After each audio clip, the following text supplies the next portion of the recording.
ಹೌದು, ಮಾಜಿ ಪ್ರಧಾನಿ ಎಚ್ ಡಿ ದೇವೇಗೌಡರ ಬದುಕಿನ ನೆರಳಾಗಿ ನಿಂತ ಮಹಾತಾಯಿ ಇನ್ನಿಲ್ಲ. ಕಳೆದ ಕೆಲವು ದಿನಗಳಿಂದ ವಯೋಸಹಜ ಕಾಯಿಲೆ ಹಾಗೂ ಉಸಿರಾಟ ಸಮಸ್ಯೆಯಿಂದಾಗಿ ಖಾಸಗಿ ಆಸ್ಪತ್ರೆಯಲ್ಲಿ ಚಿಕಿತ್ಸೆ ಪಡೆಯುತ್ತಿದ್ದ ಚೆನ್ನಮ್ಮ ಅವರು ನಿಧನರಾಗಿದ್ದಾರೆ. ದೇವೇಗೌಡರ ಬದುಕಿನ ಅತಿ ದೊಡ್ಡ ಶಕ್ತಿಯೇ ಈ ಚೆನ್ನಮ್ಮ. ಒಂದು ಸುದೀರ್ಘ ರಾಜಕೀಯ ಯುಗದ ಮೌನ ಸಾಕ್ಷಿ ಇತಿಹಾಸದ ಪುಟಗಳನ್ನು ಸೇರಿದೆ.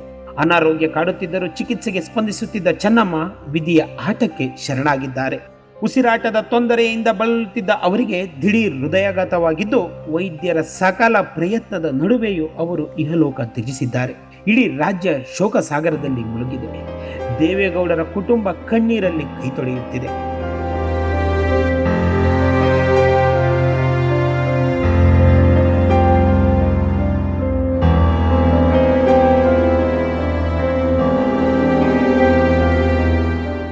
ಒಬ್ಬ ಸಾಮಾನ್ಯ ರೈತನಾಗಿ, ಶಾಸಕನಾಗಿ, ಮಂತ್ರಿಯಾಗಿ, ಮುಖ್ಯಮಂತ್ರಿಯಾಗಿ, ದೇಶದ ಪ್ರಧಾನಿಯಾಗಿ ಎಚ್ ಡಿ ದೇವೇಗೌಡರು ಬೆಳೆದ ಕತೆ ಜಗತ್ತಿಗೆ ಗೊತ್ತು.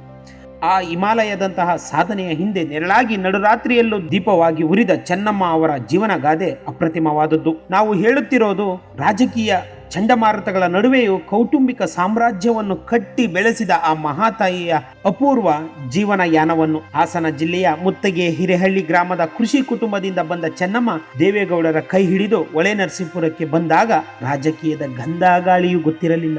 ದೇವೇಗೌಡರು ಜೈಲು, ಸಭೆ, ರಾಜಕೀಯ ಹೋರಾಟದ ಹಾದಿ ಹಿಡಿದಾಗ ಇಡೀ ಕುಟುಂಬದ ಜವಾಬ್ದಾರಿಯನ್ನು ಹೆಗಲಿಗೇರಿಸಿಕೊಂಡಿದ್ದು ಇದೇ ಗೌಡತಿ.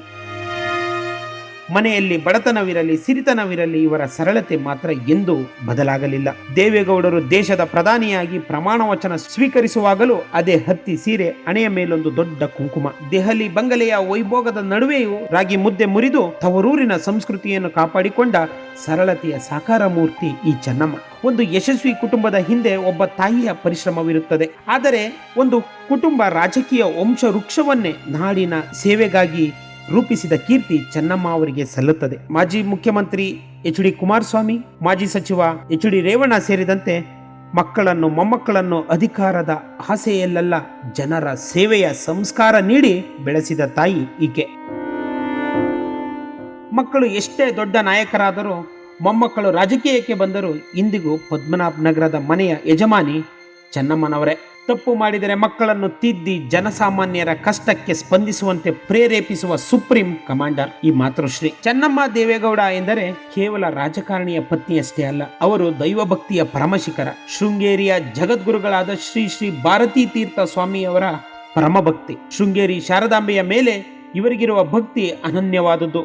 ಕುಟುಂಬಕ್ಕೆ ಕಷ್ಟ ಬಂದಾಗಲೆಲ್ಲ ಅವರು ಮೊರೆ ಹೋಗಿದ್ದು ಇದೇ ಶೃಂಗೇರಿ ಶಾರದಾಂಬೆಗೆ. ಆ ತಾಯಿಯ ಅನುಗ್ರಹವೇ ತಮ್ಮ ಕುಟುಂಬವನ್ನು ಕಾಯುತ್ತದೆ ಎಂದು ನಂಬಿದವರು ಚೆನ್ನಮ್ಮ. ಕೊನೆಯ ಉಸಿರು ಇರುವವರೆಗೂ ಧಾರ್ಮಿಕ ವಿಧಿವಿಧಾನಗಳನ್ನು ಅತ್ಯಂತ ನಿಷ್ಠೆಯಿಂದ ಪಾಲಿಸಿಕೊಂಡು ಬರುತ್ತಿದ್ದರು.